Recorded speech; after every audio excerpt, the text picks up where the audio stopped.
Hey everybody. Um, Today I'm reading a section uh,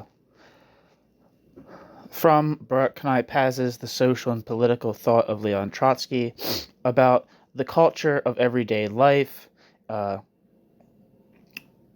and Trotsky's thoughts on that within the context of the development of socialism. It's in a section titled Social and Cultural Reconstruction. Um, in that section, there's two subsections. One is titled The Culture of Everyday Life, which is what this video is, and the next is titled Proletarian Culture and Socialist Culture. I could read these all at once, but I find that breaking them down into smaller chunks is usually better for the attention span of myself and other people who listen. So, let's see.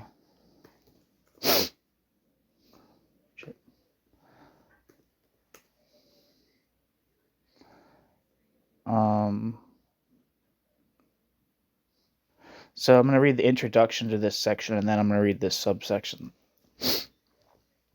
In Trotsky's essay of 1912 on the Russian intelligentsia, which we have had occasion to discuss in another context, Trotsky described as follows the heritage of Russian culture and society. Quote, that we are poor with the accumulated poverty of 1,000 years requires no proof. History shook us out of its sleeve into a severe environment and dispersed us thinly over a vast plain. No one proposed a different habitation for us. In the place that bound us, we were compelled to put our shoulder to the wheel. The invasions from the Asiatic East, the ruthless pressure of wealthier Europe from the West, and the state, Leviathan consuming an excessive part of the people's labor, all of this not only impoverished the working masses, but also dried up the sources sustaining the governing layers.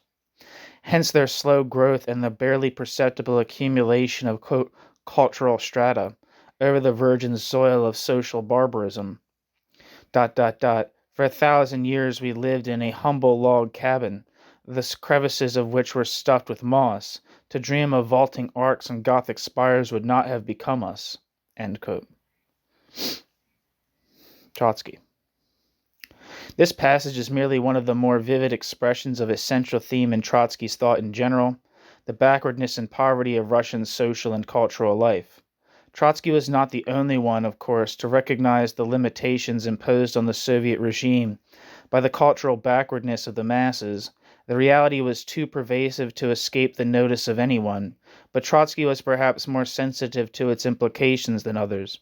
The problem was compounded and not eased by the fact that Russia did not lack an intellectual and artistic tradition, for this tradition was fundamentally rootless, severed from Russian society, or rather unattached since it was never tied to it in the first place, and thus incapable, in Trotsky's view, of providing a bridge to the masses, certainly not in the initial stages. Moreover, the Soviet regime could harbor no illusions about the pre-1917 intelligentsia. For the most part, the latter was either hostile to the revolution or alien to the revolution's spirit and goals.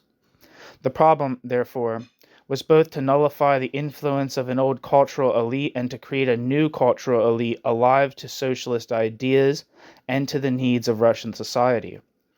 But in so far as a new intelligentsia of this kind could hardly be created overnight, the immediate tasks of social and cultural reconstruction became the responsibility of the Soviet regime itself. In this, Trotsky realized, there lay a twofold danger, the expectation of quick results and, to fulfill this expectation, the misuse of political power in fundamentally non-political matters. Revolutionaries are impatient men, and successful revolutions arouse expectations of unbounded possibilities.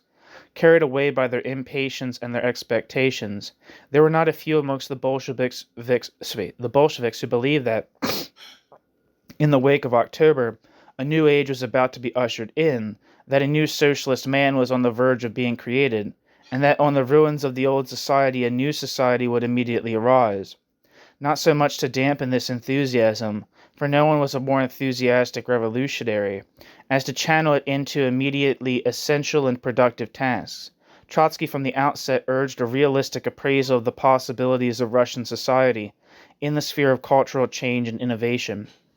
This cautious approach was in contrast to Trotsky's maximalist views in the field of political and economic policies, and it grew out of Trotsky's recognition, firstly, of the extent of Russian backwardness, and out of Trotsky's sensitivity, secondly, to the special character of things cultural. In all Trotsky's writings on cultural subjects, there runs one common thread. The development of cultural norms and modes of behavior follows processes of its own, and whether it be forms of everyday life or literature and art, changes cannot be decreed or instituted by decisions taken in government or party caucuses. If Trotsky was the most unequivocal defender of the political, quote, dictatorship of the proletariat, Trotsky was also the most outspoken opponent of a cultural, quote, dictatorship of the proletariat, end quote. Footnote. In what follows, only those aspects of Trotsky's writings on social and cultural matters which pertain to Soviet policies and measures during the period following 1917 are discussed. Trotsky's general views on cultural questions, particularly on art and literature, are discussed in Chapter 11 below. End footnote. Okay, so here's the section that I'm reading, like the main section I'm reading today, which is titled The Culture of Everyday Life. How careful Trotsky was to set his sights on immediate, not ultimate cultural possibilities may be gauged from the following passage, taken from a speech in 1923, in which Trotsky attempted to define the, quote, tasks of communist education, end quote. Quote, it is frequently asserted that the task of communist enlightenment consists in the education of the new man. These words are somewhat too general, too pathetic, and we must be particularly careful not to permit any formless humanitarian interpretations of the concept, quote, new man, or the tasks of communist education, ... Our present task, unfortunately, cannot lie in the education of the human being of the future. The utopian and humanitarian psychological viewpoint is that the new man must first be formed and that he will then create new conditions. We cannot believe this. We know that man is a product of social conditions, but we know too that between human beings and conditions there exists a complicated and actively working mutual relationship. Man himself is an instrument of this historical development and not the least important. And in this complicated historical interaction between conditions of environment and active human beings, we do not create the abstractly harmonious and perfect citizens of the commune, but we form concrete human beings of our epoch who have still to fight for the creation of the conditions out of which the harmonious citizen of the commune may emerge. End quote. Trotsky. Trotsky saw, therefore, the task of the Soviet regime to be not the creation of a socialist culture. This could not be created. Socialist culture had to evolve, but of the conditions for socialist culture's evolution.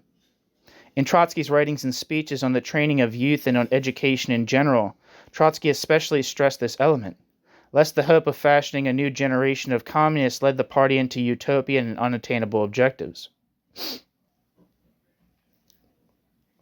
Footnote. For Trotsky's pronouncements on youth and education, which, however, are mainly rhetorical in nature and not distinguished by any original ideas, see something in his Russian Collective Writings, Volume 21. End footnote. Thus it was, in Trotsky's view, essential to inculcate youth with the ideals of the socialist future, but no less essential at the present to create, in general, an awareness among the youth of the importance of everyday politics and of political participation, even of a mundane character.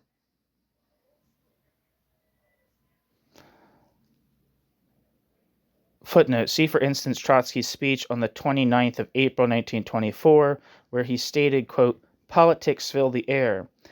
It is not possible to live outside of politics, without politics, any more than one can live without air, end quote. Trotsky. End footnote. At the same time, Trotsky was concerned with the uprooting of such cultural traditions as were both anathema to a materialist view of the world and an obstacle to knowledge and progress, as well as to the growth of that frame of mind which would one day, in Trotsky's view, constitute the rationalist mentality of the new society. At the center of such traditions stood religion, the most stultifying if not pernicious influence, in Trotsky's opinion, from the point of view of inquiry and change. The fight against religion, Trotsky declared, was a fight against, quote, ignorance, quote, superstition, quote, mysticism, and, quote, sentimentality. Quote, he who believes in another world is not capable of concentrating all his passion on the transformation of this one, end quote.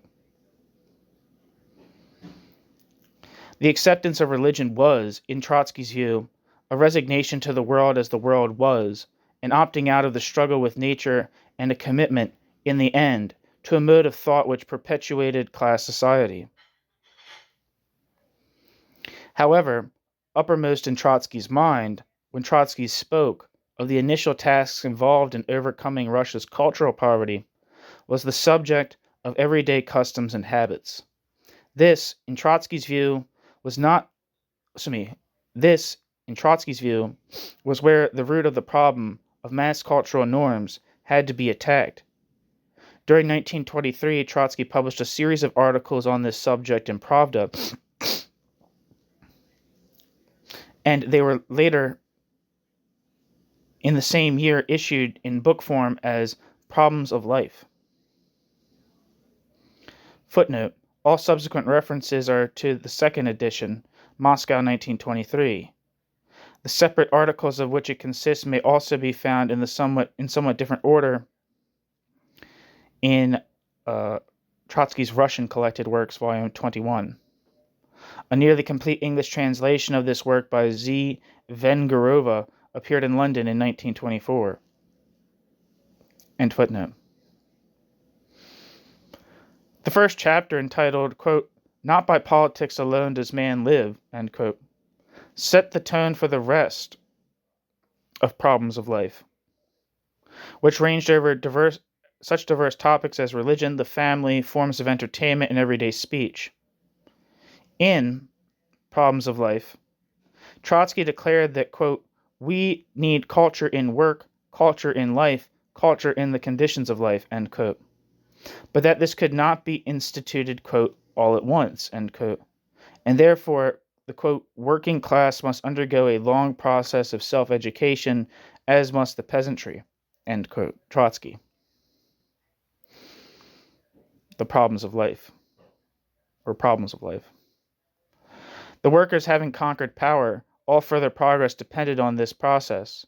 In a long passage, worth quoting almost in this passage's entirety, because this passage harks back to the central theme of Trotsky's view of Russian society, Trotsky described the paradox of the October Revolution, quote, "One might say that the richer the history of a country and, at the same time, of the country's working class, the greater within it the accumulation of memories, traditions, habits, the larger the number of old groupings, the harder it is to achieve the revolutionary unity of the working class. The Russian proletariat is poor in class history and class traditions. This has undoubtedly facilitated the Russian proletariat's revolutionary education leading up to October. It causes, on the other hand, the difficulty of constructive work after October." And I'm going to repeat that because it's in italics. The Russian proletariat, being poor in class history and class tradition, has undoubtedly facilitated the Russian proletariat's revolutionary education leading up to October. It causes, on the other hand, the difficulty of constructive work after October.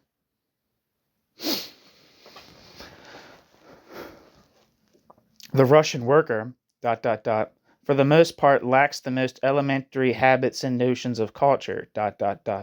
The Western European worker possesses these habits. The Western European worker has acquired these habits by a long and slow process under the bourgeois regime. This explains why in Western Europe the working class, its superior elements at any rate, is so strongly attached to the bourgeois regime, with the bourgeois regime's democracy, freedom of the capitalist press, and all the other blessings. The belated bourgeois regime in Russia had no time to do any good to the working class, and the Russian proletariat broke from the bourgeoisie all the more easily and overthrew the bourgeois regime without regret. But for the very same reason, the Russian proletariat is only just beginning to acquire and to accumulate the simplest habits of culture. History gives nothing free of cost. Having made a reduction on one point in politics, it makes us pay the more on another in culture. The more easily did the Russian proletariat pass through the revolutionary crisis, the harder it becomes now the Russian proletariat's socialist constructive work. The more easily did the Russian proletariat pass through the revolutionary crisis, the harder becomes now the Russian proletariat's socialist constructive work. End quote. Trotsky, Problems of Life. Here Trotsky summarized a central aspect of Trotsky's theory of the Russian Revolution, namely that the failure of capitalism to take root in Russia accelerated the revolutionary process. Trotsky's point now, however, was that this advantage had turned, after the revolution, into a disadvantage and was threatening to undermine the efforts to transform society. The extent of mass cultural backwardness was so great, in Trotsky's view, that at the outset the most elementary of habits and customs had to be taught. Punctuality, honesty, responsibility, and the carrying out of obligations at work and in everyday life in general. Beyond this, however, it was necessary, in a country bypassed by the, quote, age of enlightenment, to, quote, rationalize life, to transform life according to the dictates of reason, end quote. Trotsky. The problems of life. Or problems of life.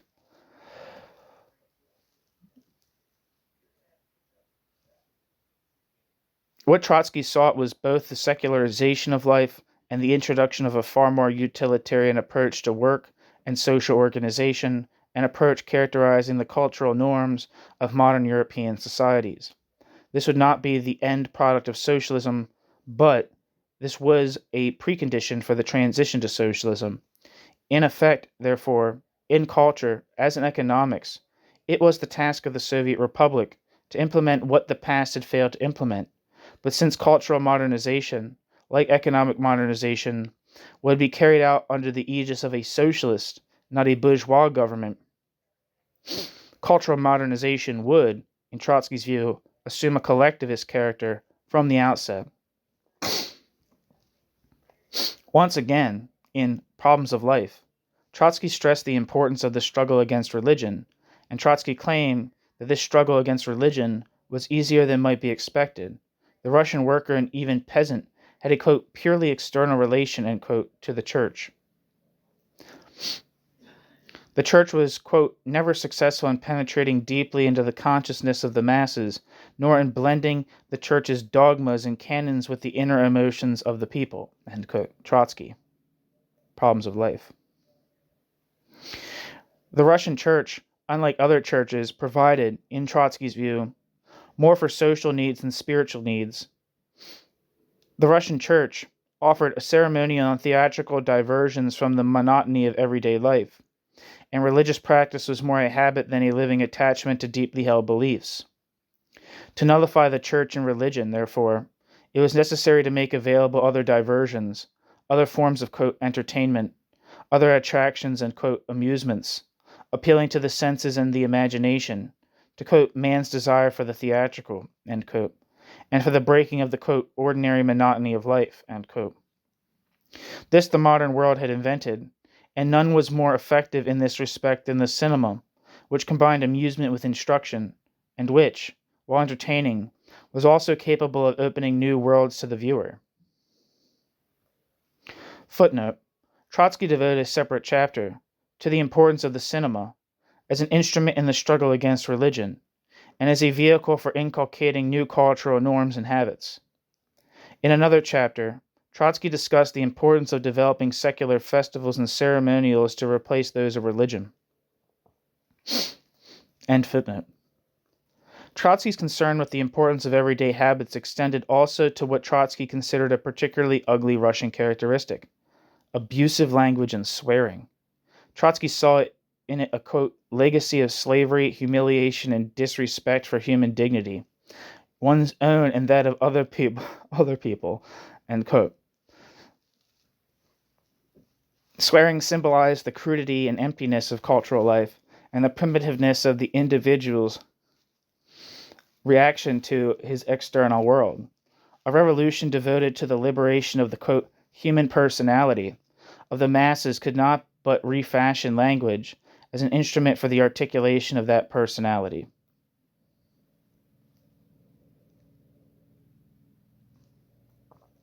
Similarly, politeness, civility, good manners in general were essential aspects of a society in which human respect and dignity had been restored. This applied both to the relations between private individuals and between officials and citizens. The Tsarist bureaucratic tradition had left behind a legacy of condescension and disdain for the simple citizen seeking assistance from the state or justly exercising his right to voice a grievance.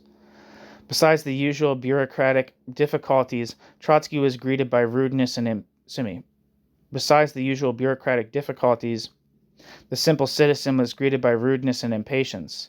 All this was also a reflection both of the sorry state of human relations in Russia and the absence of elementary cultural habits.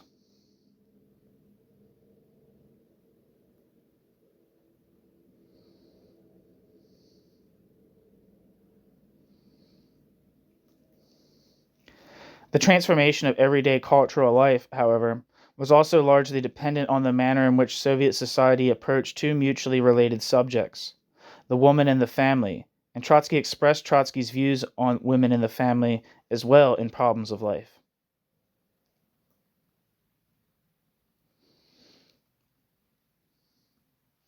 Once again, Trotsky struck a cautious note. While welcoming the prospect of the transformation of traditional family life, Trotsky pointed to the chaos and dislocation which it engendered when carried out at a rapid pace. Trotsky gave examples of families influenced, even disrupted, by progressive socialist ideas. But Trotsky claimed that in most cases the consequence was only a tragedy for the wife and children, the former unable to fend for herself, the latter abandoned or left to the care of the state. The problem was that the traditional family was collapsing faster than the conception of the new family was being formed, and the independence of the man or husband was being asserted before the concomitant liberation of the woman had been achieved. The breakup of the family in such circumstances was tragic because the breakup of the family worked to the disadvantage of the woman. Thus, Trotsky believed that the first task was not so much the transformation of the family as the transformation of the position of the woman, both in private life and in society generally, and that only in this way could the conception of the, quote, new family, end quote, take shape. The aim, of course, was complete sexual equality, and this meant releasing the woman from her traditional duties, the care of the home, of the children, and so on, so that the woman may become an individual in her own right, and, like her husband, a participant in the social and political life of her society. But this, in turn, depended on the extent to which the economic function, which the woman had performed in the past, could now be undertaken by state and society. The extent, in other words, to which the upbringing of children and the provision of various household services could be transferred to specifically created public institutions. In Trotsky's view, it was premature to speak of such institutions, except in the most rudimentary form. At the present stage of the development of the Soviet economy, they could come into being only within the context of a general improvement of material conditions. Until then, therefore, the complete liberation of the woman, quote, genuine equality, end quote, was impossible, and thus undue haste in destroying the old family could lead only to a social vacuum. Instead of plunging ahead in accordance with doctrinal views of family life and morality, it was best in this sphere to remain within the bounds of the possible and the practical.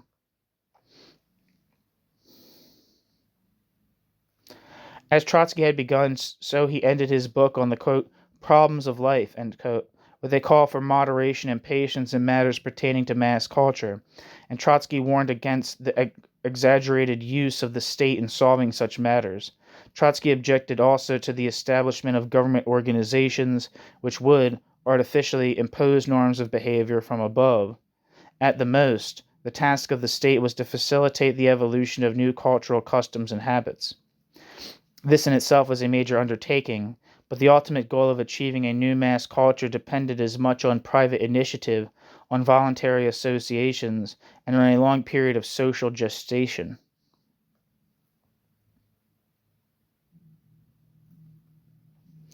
In the period after 1925, as Trotsky became more and more convinced of the need for a more rapid pace of industrialization, Trotsky turned his attention to one of the most immediate obstacles to such a policy, the low level of Russian technique and expertise. This, too, Trotsky believed, was fundamentally a cultural problem, or rather a function of cultural backwardness. Yet, although this was the context within which Trotsky grasped the problem of Russian technique, Trotsky's attitude to its solution differed somewhat from that to other cultural problems. In this sphere, Trotsky thought that new methods, new systems of organization, the rationalization of production in general, should almost be grafted onto existing economic structures. Trotsky did not believe, it is true, that the, quote, technological, end quote, problem could be divorced from the cultural problem, nor that, in the long run, the technological problem could be solved without a radical change in customs and values. But Trotsky assumed that the introduction of new techniques would act as a prod to cultural change. Quote, the growth of technique, end quote, Trotsky wrote, quote, advanced culture, end quote. And between the two, Trotsky saw a, quote, dialectical interaction, end quote.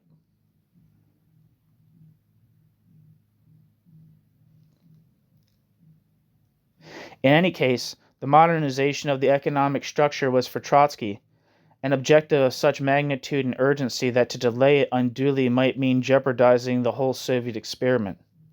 Technique must be raised, even if arbitrarily, to conform to the ideals of the new Soviet social order. Quote, if we do not succeed in doing this, our social order will inevitably decline to the level of our technical backwardness, end quote.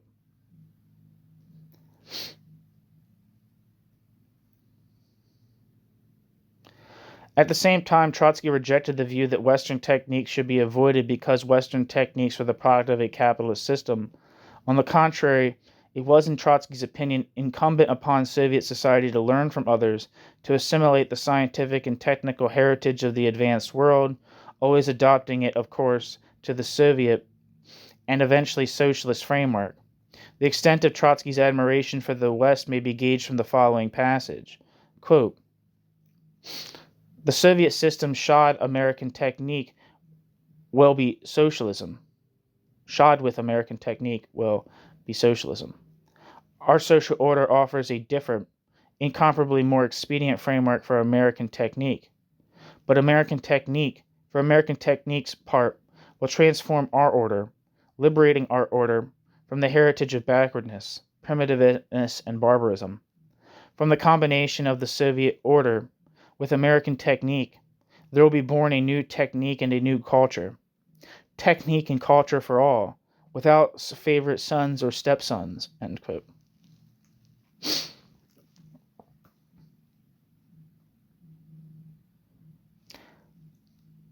Trotsky. Footnote. It should be remembered that at the time this was written, Soviet propaganda was urging the emulation of American efficiency. End footnote. Whatever the realistic possibilities of such a, quote, transference of technique, this fairly describes the kind of technical revolution Trotsky had in mind, one making for rationalism, efficiency, exactitude, and of course, quality. In urging this technical revolution as something which needed to be imposed largely from above, Trotsky felt he was promoting the long-term cultural revolution. Quote, the cultural revolution must involve the opening to, bracket, the masses, end bracket, of the possibility of real access to culture, and not only to culture's wretched fag-ends. But this is impossible without creating very considerable material preconditions, end quote. Trotsky.